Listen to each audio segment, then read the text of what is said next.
Hey everyone, and welcome back to the channel. Today I'm going to show you a simple but powerful way to make your websites load faster and look sharper by uploading images the correct way in Webflow using the Webp format. If you've ever struggled with huge images slowing down your site, or you just want things looking crisp and professional, this quick tutorial will save you time and headaches. By the end of this video, you'll know exactly how to upload and compress your images properly, making your website faster and your images lighter, without sacrificing quality. Let's jump right in. Now, we all know images can be a double-edged sword on a website. A gorgeous photo can bring your design to life, but if that file is too big, it'll slow things down for your visitors. Nobody wants that spinning loading icon, so let's fix that. The good news is that Webflow has a built-in way to handle image compression, so you don't have to mess with third-party tools or online compressors. First, head over to your Webflow dashboard and look for the Assets panel on the left side. This is where all your images live in your project. If you already have images uploaded here, great.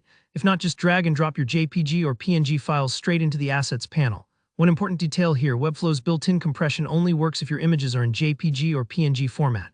If you're starting with something like a TIFF or GIF, you'll need to convert it first. If that sounds intimidating, don't worry. A simple export from Photoshop or any free online converter will do the trick. Now, once your images are there, click on the asset you want to optimize. To see more options, you can click the little expand panel icon at the top of the assets list. This just gives you more room and tools to work with, so it's easier to see what you're doing.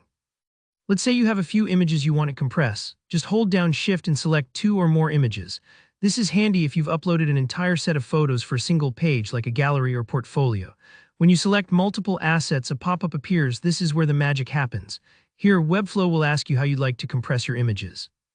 You'll see options like AVIF and Webp. These are modern formats designed for the web, providing much smaller file sizes while keeping your images looking sharp. For our purposes, click on Webp. Why Webp? Well, it's widely supported by browsers now, and it can shrink your images to a fraction of their original size, all while maintaining that crisp detail you want your visitors to see. Picture it like vacuum sealing your images, taking up less space but staying just as fresh. Once you've picked Webp, hit the compress button.